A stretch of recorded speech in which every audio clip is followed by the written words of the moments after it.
میرے اللہ الحمدللہ وکفا وسلام علی عبادہ الذین اصطفیٰ اما بعد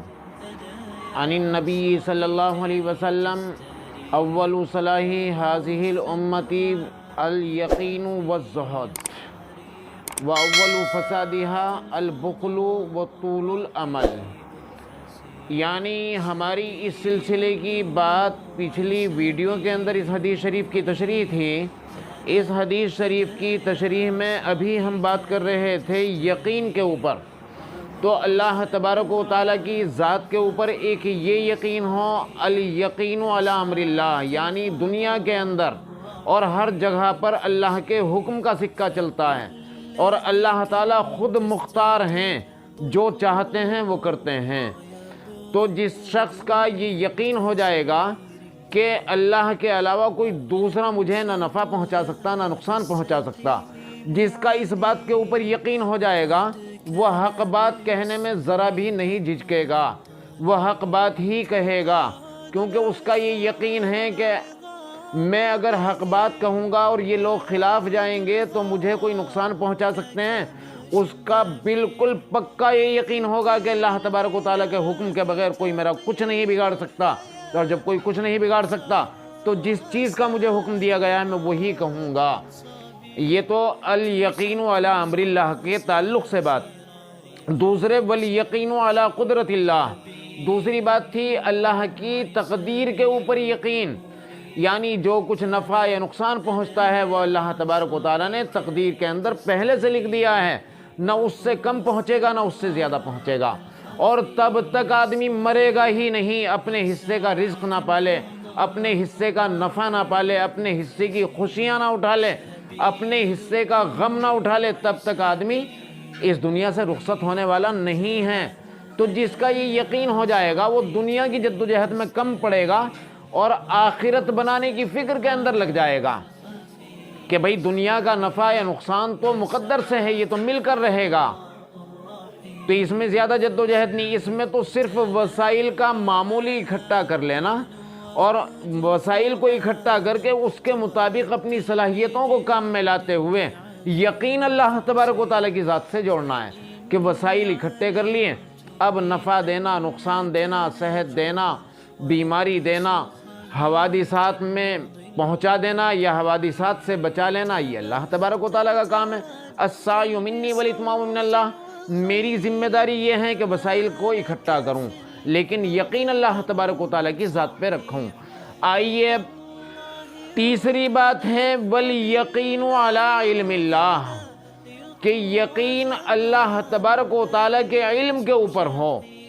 اتنا یقین کہ میں جہاں ہوں جو کچھ بھی ہو رہا ہے اور جو کچھ بھی چل رہا ہے، رات کا اندھیرا ہو، دن کا اجالا ہو، جنگلوں کی ویرانی ہو، پہاڑوں کی گفاؤں کی تنہائیاں ہوں، کمرے کی تنہائیاں ہوں یا محفلیں ہوں، جلوت ہو یا خلوت ہو، رات کے اندھیروں اپنوں کے درمیان ہوں غیروں کے درمیان ہوں، ہر جگہ پر اللہ تبارک و تعالیٰ کہ آپ علم کے اندر ہیں اور جو کچھ چل رہا ہے سب پر اللہ تبارک و تعالیٰ کی نظر ہے. والیقین علی علم اللہ کا مطلب یہ ہے. ثبوت میں قرآن کریم کی یہ آیت مبارکہ اللہ یعلم ما تحمل کل انثی وما تغیض الارحام وما تزداد، اللہ تبارک و تعالیٰ کے علم میں ہے جو کچھ عورتوں کے رحم کے اندر ہے، گربھ کے اندر ہے، پیٹوں کے اندر ہے، وما تغیض الارحام وما تزداد، اور جو کچھ پیٹ کے اندر سکڑتا ہے اور جو کچھ پیٹ کے اندر پھیلتا ہے اللہ کے علم میں. عالم عنده بمقدار، اور اللہ تبارک و تعالیٰ کے پاس ہر ایک کی تقدیر کا علم ہے کہ ہر ایک شخص کے لیے ایک اندازہ مقرر ہے، اس کو کتنا نفع دینا، کتنا نقصان دینا، کتنا نفع دینا، کتنا نقصان دینا، کتنی خوشیاں دینی، کتنے غم دینے. وَكُلُّ شَيْءٍ عِندَهُ بِمِقْدَارٍ، اللہ تبارک و تعالیٰ کے پاس ہر چیز کی تقدیر اس کے پاس موجود ہے کہ جو اس نے تقدیریں بنائی ہیں. عالم الغیب والشہادۃ الکبیر المتعال، اللہ تبارک و تعالیٰ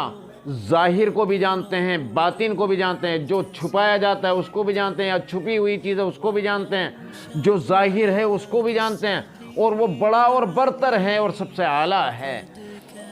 سواء منکم من اسر القول ومن جہر بہ، اس کے نزدیک برابر ہے کوئی زور سے بولے یا آہستہ بولے،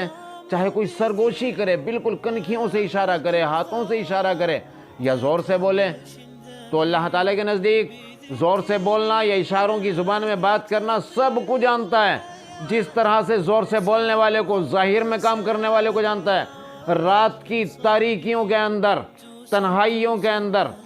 کام کرنے والے کو اس کے نزدیک برابر ہے، اجالا ہو یا اندھیرا ہو، اس کے لیے خلوت ہو یا جلوت ہو، تنہائی ہو یا محفلیں ہوں، سب برابر ہے۔ جیسا محفل کے اندر وہ دیکھ رہا ہے، آسمان کے نیچے دیکھ رہا ہے، ایسے گفاؤں کے اندر دیکھ رہا ہے، زمین کی تہوں کے اندر دیکھ رہا ہے، تہ خانوں کے اندر دیکھ رہا ہے، جو دل کے اندر لیے ہوئے وہ بھی دیکھ رہا ہے، جو زبان سے ظاہر کر رہے وہ بھی دیکھ رہا ہے۔ سواء منکم من اسر القول ومن جہر بہ ومن هو مستخف باللیل وسارب بالنہار، اور اللہ تبارک و تعالی اس سے بھی باخبر ہے جو رات کی تاریکیوں کے اندر چھپے یا دن کے اجالوں کے اندر گلیوں کے اندر پھرے، یعنی شاہراہوں پہ ہو یا رات کو چھپ چھپاتے ہوئے کوئی جرم کے اندر لگا ہوا ہو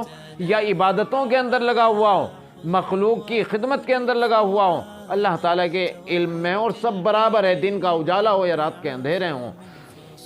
جس شخص کا یہ یقین ہو جائے گا کہ اللہ تبارک و تعالیٰ کی ہر نقل و حرکت کے اوپر نظر ہے اور اللہ تعالیٰ کے علم میں ہے، وہ اللہ تبارک و تعالیٰ کی ذات سے خوف کھائے گا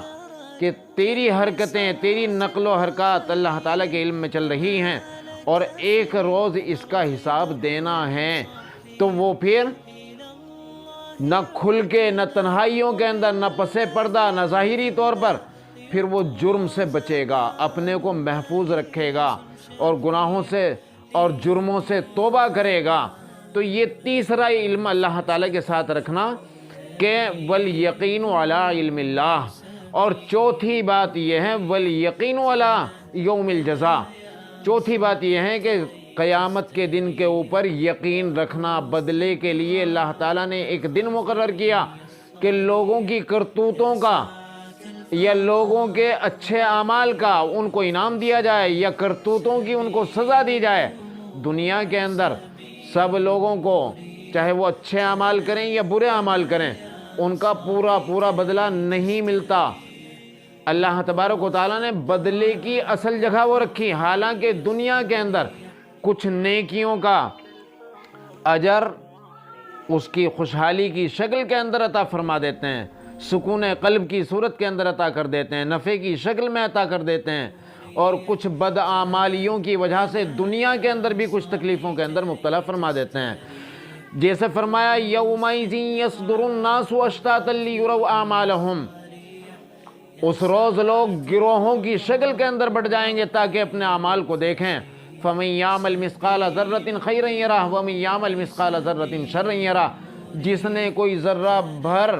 کوئی نیکی کی ہوگی وہ بھی اس کے سامنے کر دی جائے گی،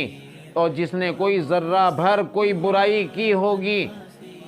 وہ بھی اس کے سامنے آ جائے گی۔ تو جس شخص کا یہ یقین ہو جائے گا کہ میری نقل و حرکات کے اوپر، میری کرتوتوں پر یا میرے اعمال کے اوپر ایک روز باز پرس کی جائے گی، پکڑ کی جائے گی، سوال کیا جائے گا، حساب لیا جائے گا، بتائیے پھر اس کے ہاتھ، اس کی زبان، اس کی آنکھیں، اس کے یہ شرارتیں، ان ساری چیزوں سے تائب ہوگا، پھونک پھونک کر قدم رکھے گا کہ کل مجھے ان ساری چیزوں کا حساب دینا ہے۔ تو یہاں تک کہ ابھی یہ پہلی بات آئی الیقین، امت کی کامیابی کی ابتدائی بنیادی دو چیزیں ہیں، ایک یقین اور دوسری چیز فرمائی والزہد۔ زہد کیا ہے؟ اسی دنیا کے اندر رہتے ہوئے لوگوں سے ملنا جلنا، جن سے حکم دیا گیا حسن سلوک کرنے کا، یعنی خونی رشتوں سے حسن سلوک کرنے کا حکم دیا گیا، پڑوسیوں سے حسن سلوک کرنے کا حکم دیا گیا، اللہ تعالیٰ کی مخلوق کے ساتھ اللہ نے ان کو اپنا کنبہ بتایا، ساری مخلوق کو، الخلق عیال اللہ فاحب الخلق من یحسن علی عیالہ، اللہ کے نزدیک تم میں سب سے زیادہ محبوب وہ ہے جو اللہ کی مخلوق کے ساتھ حسن سلوک سے پیش آئے۔ تو زہد کے معنی دنیا سے بے رغبتی، یعنی دنیا کو دل سے نکال لیا جائے، اور دنیا کے اندر جب تک اللہ تبارک و تعالیٰ نے زندگی دی ہے سب سے میل جول رکھا جائے، یہاں پر پاکیزہ رزق حاصل کرنے کی صحیح کی جائے، کوشش کی جائے۔ حضرت سفیان ثوری نور اللہ مرقدہ نے زہد کے بارے میں فرمایا، لیس الزہد بلبس الغلیظ والخشین، کہ زہد یہ نہیں ہے کہ آپ موٹا جھوٹا پہننا شروع کر دیں۔ فرمایا وَأَكْلِ الْجَشَبِ، اور زہد یہ بھی نہیں کہ روکھا سوکھا کھانا شروع کر دیں۔ فرمایا انما الزہد، زہد کیا ہے؟ فرمایا قصر العمل، دنیا سے امیدوں کا کم کر دینا زہد ہے۔ یہ فرمایا، ورنہ کیا ہو رہا ہے دنیا کے اندر کہ بہت سے لوگ حلال چیزوں کو بھی اپنے اوپر اس طرح سے اپنے کو پابند بنا لیتے ہیں، حلال چیزوں سے بھی اپنے کو بچاتے ہیں، اور یہ لوگوں کو سمجھانے کی کوشش کرتے ہیں کہ میں چونکہ زاہد اور متقی ہوں اس لیے میں یہ نہیں کھاتا، جو چیزیں اللہ نے حلال کر رکھی ان کو بھی اپنے اوپر کیا کر لیتے ہیں، ان کا بھی راستہ بند کر دیتے ہیں کہ میں یہ بھی نہیں کھاتا، اور لوگ سمجھتے ہیں بڑا زاہد ہے، بڑا متقی ہے۔ فرمایا یہ زہد نہیں ہے روکھا سوکھا کھانا، موٹا جھوٹا پہننا۔ اصل زہد کیا ہے؟ اصل زہد بتایا دنیا سے بے رغبتی ہے، اصل زہد یہ ہے، اور آرزوؤں کا کم کر دینا ہے۔ ایک بات اور ہوتی ہے، اپنے کو زاہد دکھانے کے لیے لوگ کمانا چھوڑ دیتے ہیں، مسجد کا کونا پکڑ لیا، کہیں کوئی کٹیا پکڑ لی، کوئی چھپڑ ڈال لیا، جھوپڑی ڈال لی، وہاں جا کے بیٹھ گئے، اب تسبیح لیے بیٹھا ہے، لگ رہا ہے یہ زہد نہیں ہے۔ یہ ساتھ ساتھ کمانا نہ چھوڑے، جیسا کہ امام مالک نور اللہ مرقدہ نے فرمایا، وہ پاکیزہ حلال رزق کا حاصل کرنا اور دنیا سے بے رغبت ہو جانا، دنیا سے آرزویں کم کر دینا، تو یہ زہد نہیں ہے جس کو لوگوں نے ایک دھوکہ دینا شروع کر دیا اور زہد دکھا رہے ہیں کہ جی پاکیزہ چیزوں کو بھی حلال چیزوں کو بھی کھانا پینا چھوڑ رکھا ہے، روکھی سوکھی کھا رہے ہیں، موٹا جھوٹا پہن رہے ہیں، اور یہ دکھا رہے ہیں کہ زاہد اور متقی ہیں۔ یہ زاہد اور متقی نہیں ہے۔ دو چیزیں کامیابی کی ابتدا ہیں، دنیا سے بے رغبتی، دنیا کو دل سے نکال لو، کرنے والی ذات وہ اللہ تبارک و تعالیٰ کی مان لیں۔ جس شخص کا یہ یقین کامل ہو جائے گا اور دنیا والوں کے اوپر نظر رکھنا بند کر دے گا، یعنی لوگوں سے امیدیں وابستہ کرنا کہ میرا یہ کام بنا دے گا، یہ کر دے گا، وہ کر دے گا، یہ کوئی کام نہیں بنائیں گے آپ کے۔ اگر تھوڑا بہت ان سے کوئی نفع پہنچا بھی، اس سے زیادہ آپ کو ذلیل بھی کر دیں گے، اور اس سے زیادہ آپ کو اور محتاج بنا دیں گے۔ اور اللہ تبارک و تعالیٰ کی ذات کے اوپر نظر رکھیے، اللہ تبارک و تعالیٰ عزت عطا فرمائیں گے، سربلندی عطا فرمائیں گے، اور اللہ تبارک و تعالیٰ کی نظر میں بھی محبوب اور دنیا والوں کی نظر کے اندر بھی محبوب۔ نہ یہ بات زہد کے اندر شامل ہے کہ کوئی آدمی اگر کوٹھیاں بنا رہا ہے، بنگلہ یا باغات اس نے بنائے ہیں یا اسے ملے ہیں یا اللہ تعالیٰ نے دیے ہیں، تو بڑے بڑے مالدار بھی اللہ تبارک و تعالیٰ نے زاہدوں میں، متقیوں کے اندر ہر دور کے اندر رکھے۔ تو کسی کا مالدار ہونا اس کے زہد کے اوپر حرف نہیں لاتا، اور کسی کا فقر و فاقے کے اندر مبتلا رہنا یہ اس بات کی علامت نہیں ہے، یہ موٹا جھوٹا پہننا کہ یہ زاہد اور متقی ہوگا، یہ اللہ والا ہوگا۔ اصل چیز ہے معاملہ یہاں سے ہے، دل سے معاملہ ہے کہ اگر واقعی دنیا سے بے رغبتی ہے، دنیا سے بے رغبتی کا مطلب یہ نہیں کہ اب یہ مکان ہی نہ بنائیں، اب یہ شادی نہ کریں، دنیا سے بے رغبتی یہ نہیں ہے اب یہ اچھے کپڑے ہی نہ پہنیں۔ سیدنا حضرت شیخ عبد القادر جیلانی نور اللہ مرقدہ ولیوں کے ولی ہیں، آپ سب سے زیادہ مالدار، آپ کی خانقاہ کے اندر سب سے بہترین قیمتی کھانے، لذیذ کھانے تیار ہوتے تھے آپ کی خانقاہ کے اندر، آپ اتنا قیمتی کپڑا بھی پہنتے تھے۔ اسی طرح امام محمد نور اللہ مرقدہ وہ بڑا قیمتی کپڑا پہنتے تھے، شہنشاہ وقت کو وہ کپڑا نصیب نہیں ہوتا تھا جو کپڑا قیمتی آپ پہنتے تھے، لیکن ان کے زہد کے اندر کوئی فرق نہیں آیا، ان کے ولی بننے میں کوئی فرق نہیں۔ اس کا تعلق یہاں سے ہے، دنیا دل سے نکلی ہوئی ہو اور اللہ تعالیٰ نے جو نعمتیں عطا کی ہیں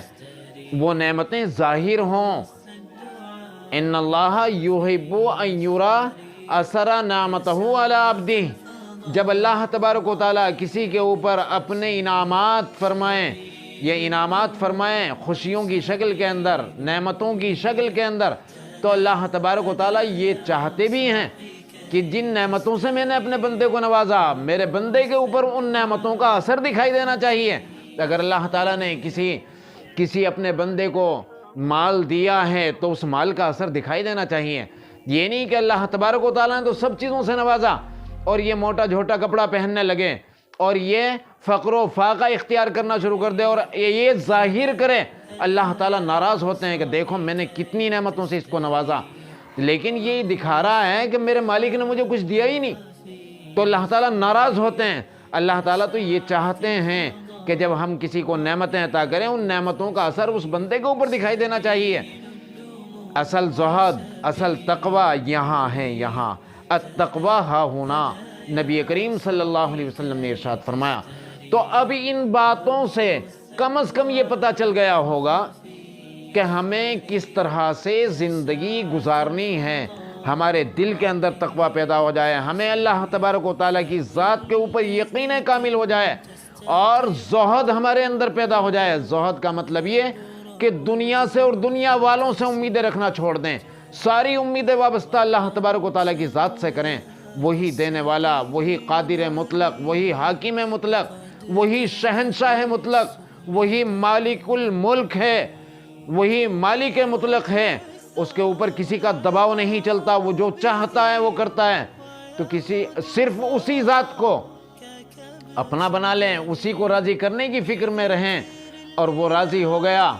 سارے کام آسان ہو جائیں گے۔ دعا کیجئے اللہ تبارک و تعالی ہم سب کو عمل کرنے کی توفیق عطا فرمائے۔ وآخر دعوانا الحمد